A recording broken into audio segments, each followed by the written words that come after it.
Morning বন্ধু, good morning. Welcome back to my channel DM dreams. তো এই মুহূর্তে আমি আছি ঠিক রাস্তার পাশে, আমার বাড়ি থেকে 1 কিলোমিটারের মধ্যে। আর আজকে ব্লগে আমি তোমাদেরকে নিয়ে যাব উত্তর চব্বিশ পরগনা সে ঐতিহাসিক জায়গা টাকি। তো রাস্তা দাঁড়িয়ে আছি, পল্লব আসবে, তোমরা যাকে নর্থ সিকিমে দেখেছিলে, তো ওর জন্য অপেক্ষা করছি। ও এলেই বেরিয়ে যাব। তো আমাদের গ্রামের লোকজনেরা সব উঠে গিয়েছে সকালবেলা, কিন্তু আমি কোনোদিন সকালে উঠিনি। যাই হোক, বেড়াতে যাওয়ার সময় সকালে করে উঠি। সকালে বলতে ভুল, সবসময় ভোরের দিকে বেরোই। আর যেহেতু আজকে একটা শর্ট রাইডে যাচ্ছি টাকি, তো ওই জন্য একটু বেলা করেই বেরোনো। এ পথে এলি, আমি এখানে দাঁড়িয়ে জানি তুই পরে আসবে হয়তো।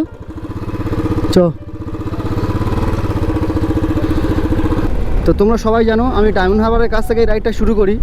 তো এখান থেকে টাকির দূরত্ব 106 কিলোমিটার দেখাচ্ছে গুগল। আজকে আমি যে রুটটা ফলো করবো সেটা হলো চাকদা হয়ে বারুইপুর। এখান থেকে বারুইপুর দেখাচ্ছে 31 কিলোমিটার। আর ওখান থেকে চলে যাব, বারুইপুর থেকে চলে যাব 34 কিলোমিটার, চলে যাব কলকাতা বাসন্তী যে হাইওয়েটা আছে না, ওই হাইওয়েতে উঠবো 34 কিলোমিটার। ওখান থেকে 18 কিলোমিটার গিয়ে মালঞ্চ বাজার থেকে লেফট টার্নে নিয়ে নেবো, লেফটে চলে যাচ্ছে টাকি। আজ পর্যন্ত যতগুলো রাইড করেছি কোনোদিন এরকম সকালে বেরোয়নি, কারণ অনেক দূর যেতে হয়, ওই জন্য সকাল সকাল বেরোনো হয় না। আজকে যেহেতু 110 কিলোমিটার রাইডে বেরিয়েছি, সেই জন্য সকাল সকাল বেরিয়েছি। আর সকাল সকাল এই আমাদের গ্রাম বাংলার বিউটিটা দেখো, দারুণ বিউটি। মানে কি বলবো, চারিদিকে শুধু সবুজ আর সবুজ। আমি প্রত্যেক রাইডে ভোরের দিকেই বেরিয়ে চলে যাই, ওই জন্য এই বিউটিটা দেখা হয় না। কলকাতার ব্যস্ত রুট, গাড়ি ঘোড়া, সেই সব সকালবেলা যখন সকাল হয় তখন দেখছি কলকাতা পেরিয়ে চলে গিয়েছি বা কলকাতা ওদিকটা আছি। কিন্তু এই যে গ্রামের যে দৃশ্য সকালবেলা দেখো, এইদিকে ধান ক্ষেত, মানে কি বলবো, ধানটা পেকে গিয়েছে সোনালি কালার। আমি গ্রামের ছেলে, এরকম দৃশ্য সব সময় দেখি। তা তোমাদের কেমন লাগছে আমাদের এই গ্রামের যে ভিউগুলো, তোমাদের কেমন লাগছে অবশ্যই কিন্তু কমেন্ট করে জানিও।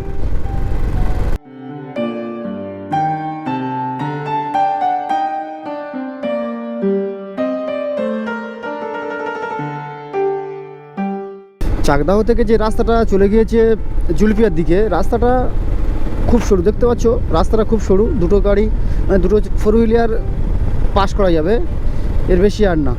আর এই রাস্তা তো ওভারটেক করাই যাবে না সকালবেলা, ওই জন্য অনেকটাই ফাঁকা আছে। তো বেলার দিকে একটু রাস্তার জ্যাম হয়।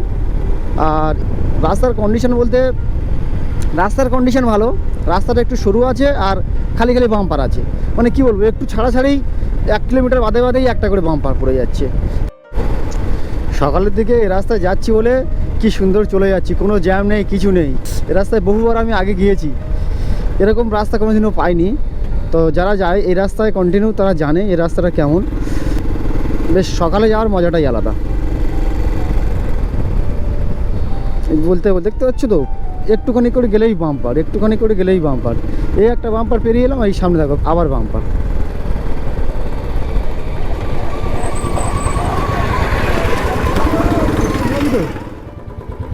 ওখানটা চল। তো অনেকদিন গাড়িতে পেট্রোল ভরা হয়নি, ওই জন্য গাড়ির তেল নেই বলবো না, একেবারে আছে, তো তাও ফিল আপ করাতে হবে। কার্ডে পেমেন্ট হবে তো, কার্ডে পেমেন্ট হবে, কার্ডে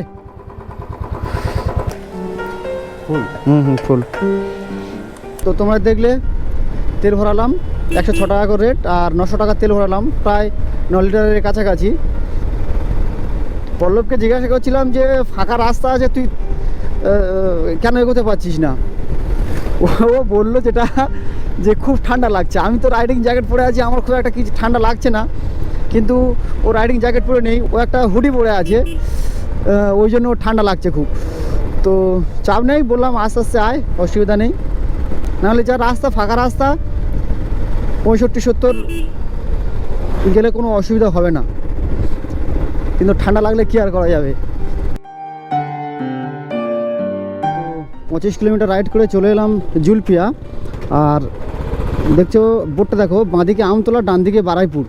এই যে রোডটা গিয়েছে, এই যে এই বাঁদিকে চলে গিয়েছে আমতলার দিকে। যারা বেলা থেকে আসবে তারা আমতলা থেকে এসে এই যে বারুইপুর রোডটা এই রোডটা ধরে নেবে। আর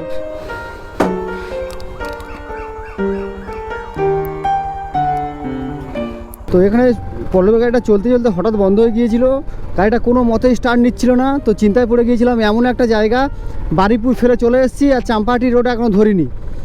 তো সে জায়গায় কি হলো, গাড়িটা অনেকক্ষণ দাঁড় করালাম, দাঁড় করানোর পরে গাড়িটা স্টার্ট নিল। তো খুব চাপ হয়ে গিয়েছিল, ভাবছিলাম যে আজকে হয়তো যাওয়া হবে না, কিন্তু না, গাড়িটা মোটামুটি স্টার্ট নিল শান্তি একটা। এখন সময় 8:50 আর সবে আমরা বারুইপুরটা ক্রস করলাম, এখনও যেতে হবে অনেকটা পথ। এখান থেকে ফিরে গিয়েছিলাম আমি, বুঝলি তো, তোর জন্য এখান থেকে ফিরে গিয়েছিলাম। তো অ্যাকচুয়ালি আমি এই পর্যন্ত চলে এসেছি, পিছনে লুকিং গ্লাস লক্ষ্য করে দেখলাম পল্লব থেকে দেখা পাচ্ছি না। তো ওই জন্য ব্যাকে গেলাম, ব্যাকে গিয়ে দেখছি ও গাড়িটা নিয়ে পড়ে আছে, গাড়িটা কোনো মতে স্টার্ট হচ্ছে না। এখন সময় 9:47 আর আমরা বাড়ি থেকে 70 কিলোমিটার রাইড করে চলে এসেছি ঘটকপুকুর। এখান থেকে টাকির দূরত্ব 40 কিলোমিটার। আর আমরা এখান থেকে রাইট টার্ন নিয়ে নেব।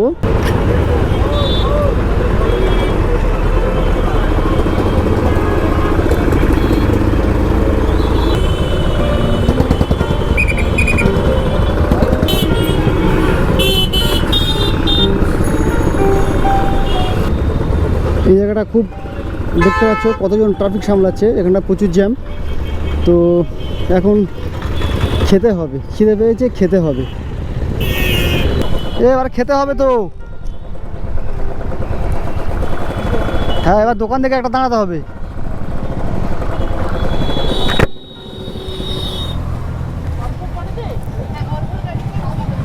তুই কী খাবি? দাদা খাবার কি হবে? কচুরি পরোটা। তুই কি খাবি? হ্যাঁ, মুড়ি।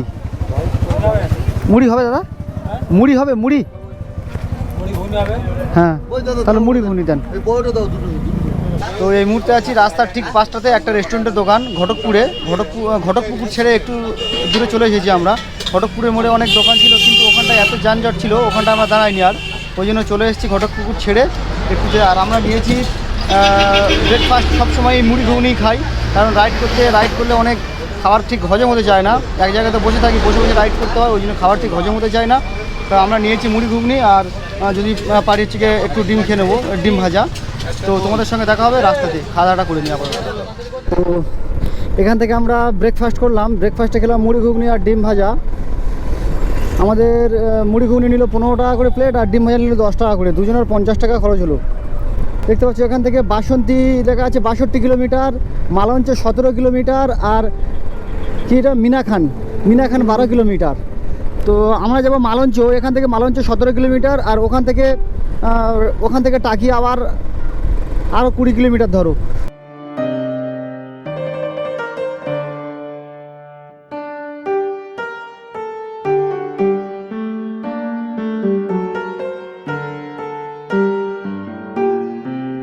তো চলে এসেছি মালঞ্চ বাজার। আর এখান থেকে আমাকে লেফটটা নিয়ে নিতে হবে, সামনে গিয়ে লেফট রে।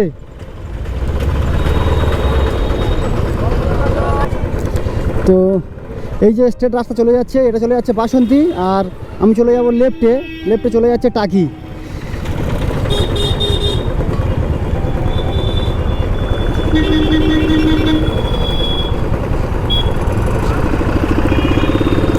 চলো।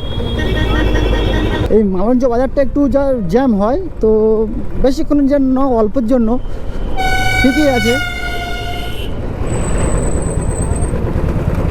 আর সামনে দেখো বোর্ড দেওয়া আছে, সামনে দেওয়া আছে বনগাঁ আছে 82 কিলোমিটার, হাবড়া আছে 56, বসিরহাট 24, টাকি 21। তো এখান থেকে টাকি 21 কিলোমিটার আর বসিরহাট আছে 24 কিলোমিটার। অলরেডি বাড়ি থেকে 90 কিলোমিটার আমার রাইড করা হয়ে গিয়েছে।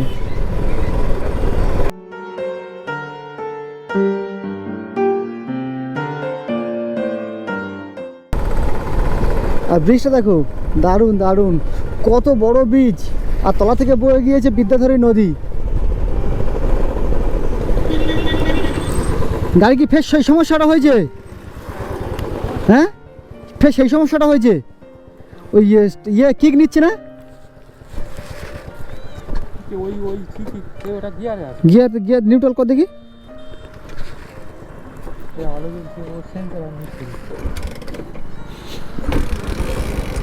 মারবি তো ভরসা করে। সেন্সারই পাচ্ছি না তো, আমি তো পেলে তবে তো আমি কখনো খালি করছি, এই সেন্সার পাইনি বলে কুস্তি করে মেরে মেরে পা আমার ধরে গেল। তো আজকের মহা জ্বালাতনে ফেললো। এরকম করে এটা ধরে সেন্সারটা টোটালি এরকম সেন্সারটা টোটালি পাচ্ছে না। যখন হলো না দেখিস নি পাচ্ছে না, আমি শুধু কন্টিনিউ মেরেই যাচ্ছি, আমার সেন্সারটা একটু হালকা পা একটু হালকা পা। তো প্রবলেমের গাড়িটা আজকে খুব প্রবলেম করছে, কারণ এই দুবার হলো গাড়িটা কোনো স্টার্ট নিচ্ছে না। আমি 2 কিলোমিটার সামনে গিয়ে ব্যাকে আসতে হলো আমার। তো কী আর করা যাবে প্রবলেম হলে। ও সম্ভবত সেন্সারে কোনো প্রবলেম হচ্ছে, না হলে এরকম প্রবলেম হওয়ার কথা নয়। আর এখান থেকে বাকি আর 15 কিলোমিটার। তো বাকি 15 কিলোমিটার সময় দেখাচ্ছে 1 ঘন্টা 10 মিনিট। সে কি এত সময় দেখাচ্ছে কেন? গুগল ভুল দেখাচ্ছে নাকি ঠিক দেখাচ্ছে সেটা তোমার সময় হলে বুঝতে পারবে, নাকি রাস্তায় জ্যাম। তো অপেক্ষা করো। তো টাকিতে এন্টার করে গিয়েছি, আর 1 কিলোমিটারের মধ্যেই আমরা চলে যাব রাজবাড়ি ঘাট।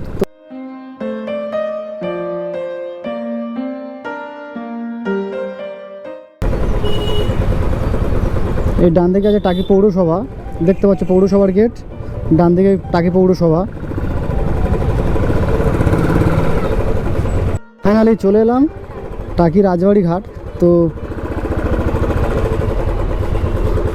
দেখো সামনে এই রাজবাড়ি ঘাট।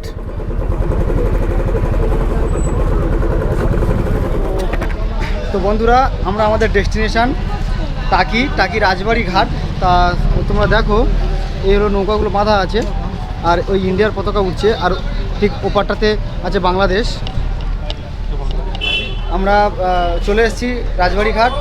তো আমাদের সময় লাগলো প্রায় 4.5 ঘন্টা, অনেকটা বেশি সময় লেগে গিয়েছে, কারণ গাড়িটা একটু প্রবলেম করেছিল। প্রবলেমের গাড়িটা তোমরা দেখলেই। এখান থেকে আমরা নৌকা বুক করব, একটা 10 জন করে নেয়, পার হেড 100 টাকা করে পড়বে। তো দুজনে যেতে পারি, দুজনে গেলে তার জন্য 1000 টাকা ভাড়া নেবে, কিন্তু আমাদের পকেট পারমিট করছে না। ওই জন্য আমরা অপেক্ষা করছি 10 জন হবে, 10 জন হলে তারপর আমরা চলে যাব। এখানে আমি এই ব্লগটা শেষ করে দিচ্ছি, কারণ ব্লগটা অনেক লেন্দি হয়ে যাচ্ছে। তো এরপরে থাকছে জোড়াশিব মন্দির, গোলপাতার জঙ্গল, যাকে মিনি সুন্দরবনগুলো তোমরা চেনো। তো সেই সব জায়গাতে যাবো। ভিডিওটা ভালো লেগে থাকে তোমাদের তো শেয়ার করো, আর নতুন হলে সাবস্ক্রাইব করতে ভুলো না। গোলপাতার জঙ্গল, মিনি সুন্দরবনও বলে।